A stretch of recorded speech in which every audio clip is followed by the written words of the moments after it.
तिथि श्रीमती अनुप्रिया पटेल जी हमारे मध्य विराजमान हैं। सामाजिक न्याय के प्रति आपकी अटूट प्रतिबद्धता और अद्वितीय समर्पण सभी के लिए एक अनूठा उदाहरण है। आप न केवल महिलाओं और युवाओं के लिए बल्कि समाज के हर वर्ग के लिए आदर्श हैं। In 2016, at the time of assuming the charge of Minister of State for Health and Family Welfare, ma'am was the youngest minister in the cabinet. Her empathetic approach and innovative policy interventions have made her popular grassroots leader. We are honored to have her with us today. May we now humbly request ma'am to kindly address the gathering and bless our students with her inspiring words.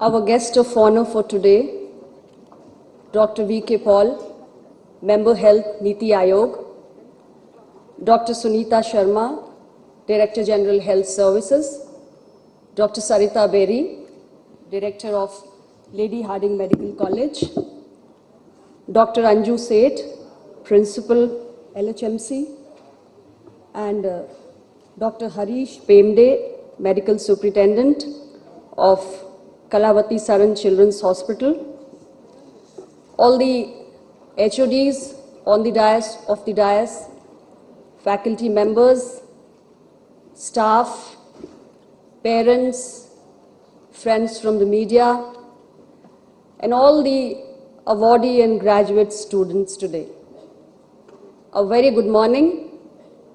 It is my esteemed privilege to join you all today on this momentous occasion, the convocation ceremony of Lady Hardinge Medical College.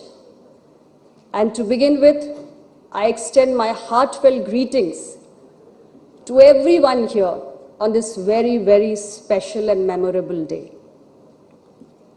Lady Hardinge Medical College, as speakers prior to me have also stated, it's one of the oldest medical institutions and it has a very distinguished status.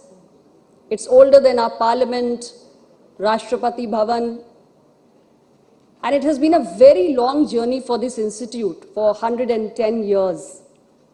And over all these years, we've seen the institute evolve academically. And the institute has a unique character which it has retained of admitting only women students in the undergrad courses, but we also see equality of gender in the PG courses. Government is committed to upgrading this institute, and with time, there has been a lot of infrastructural upgradation also. I heard your director, Dr. Berry, speak about the annual report, your academic achievements, and it really speaks volumes about the commitment and the dedication with which the entire fraternity here is working. So I want to congratulate all of you for that.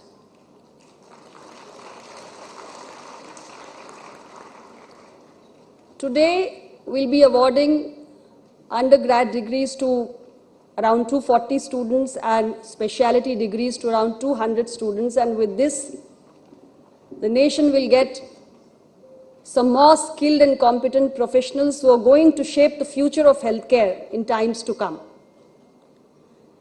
And I was very happy to learn that this is the batch of students who have studied and learned and served during the most difficult times, the COVID-19 pandemic. So I'm sure you have emerged stronger with that experience, and that is really going to help you in life. Why I say this is because today is your graduation day. So you're all excited, your academic journey is completed, but now begins a new chapter of your life. And that is about facing the real challenges. life after graduation is a different journey altogether. There'll be ample opportunities for you, but there'll also be real life challenges. And there'll be so many unexpected twists and turns that you will be expected to navigate through. And we are all confident that the knowledge you've gained here, the skills you've mastered, the lessons you have learned, everything will help you in navigating those challenges. It will help you in your personal growth, and it also help you in paying back to the society. And now is the time to pay back to the society, to serve the nation. Today is a very special day for you. We are all here to give you our blessings, our greetings, but at the same time, I would like to acknowledge the efforts, the sacrifices, the support which you've received from the entire society. It's your families, your well-wishers, your friends, your teachers, and so many people who have contributed in the successful pursuit of your academic journey. So today, when you're going to be the future healthcare leaders, doctors, this nation has huge expectations from you. And I want to say to all the students who are present here, that medical profession is a unique blend of privilege as well as responsibility. So while you're going to be highly regarded as a doctor in the society because you will be able to, with your skill and knowledge, your competence, alleviate the sufferings of a patient and promote his overall well-being, the society also expects you to uphold the highest ethical standards. And while doing that, you serve this nation, especially those who are underprivileged and who come from the weaker sections of the society. That is the expectation which this nation has from you. And I'm sure with the values that you carry from this institute, you will all grow into compassionate healers. Today, my dear friends, when we gather on this convocation day, I would also like to say that we have a big vision for this country. Prime Minister of India, Shri Narendra Modi ji, he has appealed to the nation, let's come together and transform India into a developed nation by 2047 when we complete 100 years of our independence. We've long carried the label of a developing country. We no longer want to carry this. We want to be a developed country. And health directly contributes to this goal. Only a healthy nation can be a developed nation. And when you're going to move out into the world, start practicing, you must also have a fair idea about what is the healthcare landscape in India looks like today. Since independence, we've had several governments. Different parties, different coalitions have ruled this country from time to time. And every government has made some contributions. But I want to take you through the profound transformation that has taken place in the past 11 years of our government. What does the healthcare landscape of India look like today? How have we worked towards changing this scenario in the past 11 years? That is very important for you to understand. So the first and the most important step that we took was introducing a new national health policy. For 2 decades, nobody thought of revising the earlier policy. And it's important to understand, why did we need a new health policy? We needed it because healthcare has evolved with time.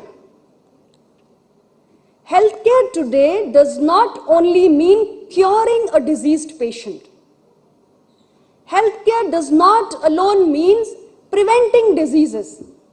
So for years, this has been the approach with which we were working in this country, that healthcare means preventing diseases and curing an ill patient. The world has moved ahead. Things have evolved, and so has healthcare. So with new national health policy comes the new definition of healthcare. And today, healthcare is a comprehensive approach. So when we say healthcare, it means preventive, promotive, curative, palliative, and rehabilitative. That is healthcare, with prevention being the most important aspect of healthcare. As doctors, when you're going to practice, you will also realize how significant preventive healthcare is. And in India, we are working with this comprehensive integrated model now. That's the guiding statement for us. And what is it that we aim to achieve? Globally, when you go, you will find that people are discussing universal health coverage. What is universal health coverage? Can we achieve it? India is a huge country, 142 crore people. Such a huge nation. And we are talking about universal health coverage. What does it mean? We want to ensure access to quality and affordable health care to each and every citizen. Is that really a realistic target? That's the question that comes to your mind. And this is a government, I very proudly say, which believes in making the impossible possible. How? With the right kind of approach, with the right kind of policy, with the right kind of strategies. So when you say that you want to give every citizen in this country quality health care, affordable health care, how is that possible? It is possible with a strong political commitment which this government has today. It is possible by increasing government funding, government expenditure on healthcare, which we are doing today. The budget of healthcare is close to 1 lakh crore. It has constantly been on the rise. Our national health policy says we must spend 2.5% of our GDP on healthcare. And I'm very happy to say, what we incorporated in our policy, we started following and adopting it. Today we are already close to, the policy came in 2017, today we are already close to 2% of GDP expenditure on healthcare.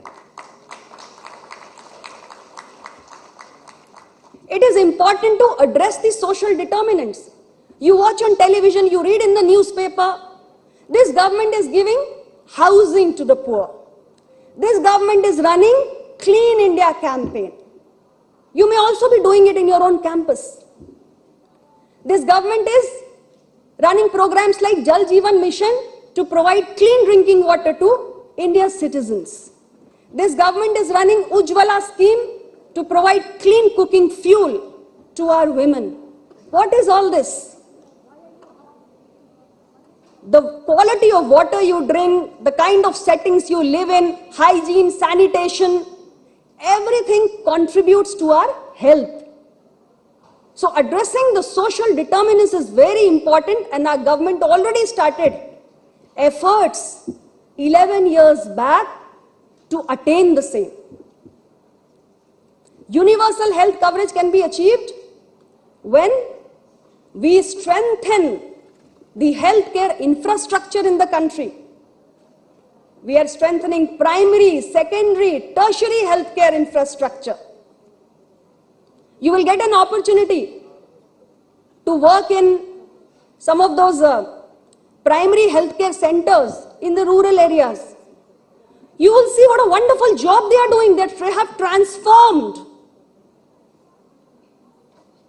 the primary healthcare services. It has been revolutionized because 12 different services are being provided at the grassroots level in a rural setting, in a small primary healthcare center, which we call an Ayushman Arogya Mandir today. This is a government which has increased the number of All India Institute of Medical Sciences from 7 to 23. And this is a government which is filling up the critical gaps in the secondary healthcare institutions with schemes like Health Infrastructure Mission. And in India, we often talk about the shortage of doctors, and especially the specialist doctors in the hard to reach areas. So has the government thought of it? Yes, it has. You also read, you also learn, you also hear. Number of medical colleges has gone up. So we have expanded the medical education infrastructure as well, so that there are more doctors in future. We don't have a skewed doctor population ratio. There are as many doctors as we need as per the WHO norms for the population. That is the kind of arrangement we have done. So this is how Government of India is working today. We are encouraging our institutions and our medical fraternity to adopt digital healthcare solutions. Technology and innovation is the way to go now. Why? Because it improves the patient outcomes. You hear of schemes like Pradhan Mantri Ayushman Bharat Jan Arogya Yojana. Government is giving 5 lakh rupee health assurance to every poor citizen in this country. You just imagine the scale. 55 crore people in this country who are the bottom 40% of the population, means economically weaker section. Today, they have a health cover of 5 lakh rupees, which means free of cost treatment for 5 lakh rupee for this 40% population. And not alone this 40% population, even the frontline health workers, the senior citizens of this country who are aged 70 years and above, and the gig workers. So government has covered all of this and providing them the world's largest health assurance cover of 5 lakh rupees free of cost treatment. You hear of Jan Aushadhi stores, Amrit Pharmacy. What is it? In our country, there has been a large section of people who do not have money to buy medicines. People do not have money to avail medical treatment. So how can you attain universal health coverage when you have people who can't buy medicines, who can't go to a doctor, who can't seek a treatment? Government took this responsibility. That is why the health assurance, that is why the discounted medicines and quality medicines. The out-of-pocket expenses is reducing, it has come down. People don't have to spend from their pocket, government is making all arrangements. And we went through the worst tragedies in the past 100 years. The biggest health crisis, COVID-19 pandemic. The entire world was shaken up. And People used to be discussing how will India manage it? Such a huge population, people living there is great density, people living so close to each other. What will they do?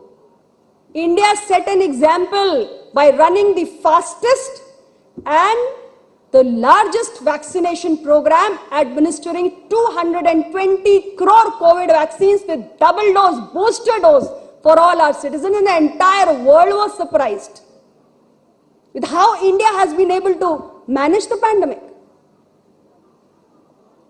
So that is how we are trying to take the country towards the goal of universal health coverage. And my dear students, for us, healthy India, health for all, these are not slogans. It is a moral commitment of this government. It is a moral commitment. And we consider expenditure in healthcare as the most productive investment for building a developed India. Like I said earlier, there can be no developed India without a healthy India. And healthy India needs so many efforts. But this is the government's efforts. Health is a shared mission. Health is not alone the responsibility of government. Health is a collective agenda.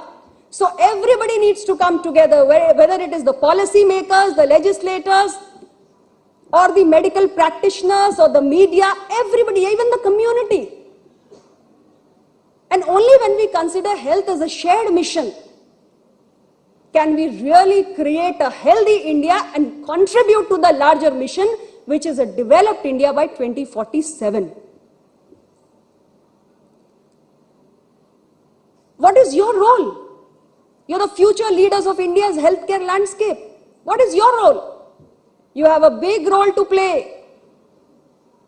So many of you can actually engage in research addressing the unique health challenges that face our country.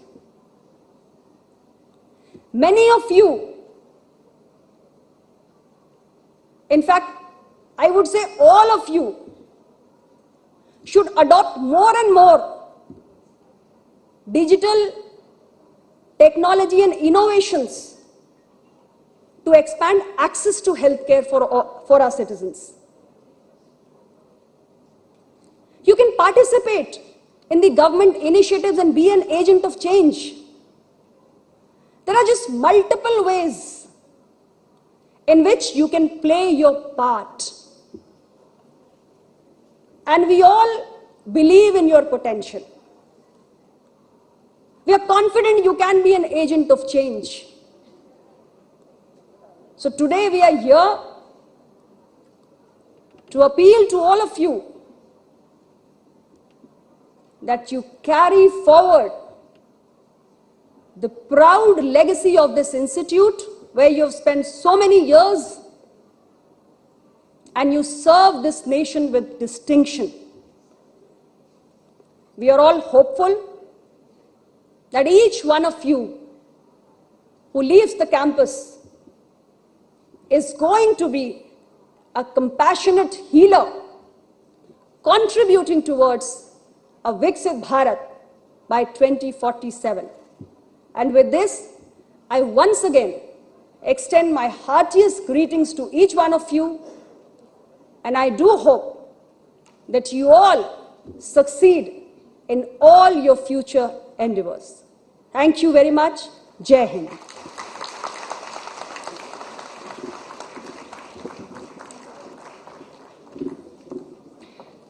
आज के कार्यक्रम की मुख्य अतिथि श्रीमती अनुप्रिया पटेल जी के इस बहुप्रतीक्षित उद्बोधन के लिए हम उनका धन्यवाद करते हैं और हम आभारी हैं कि उन्होंने हमारे छात्र एवं छात्राओं को आशीर्वाद दिया और वर्तमान और भविष्य में समाज के प्रति उनकी जिम्मेदारियों के लिए सजग किया।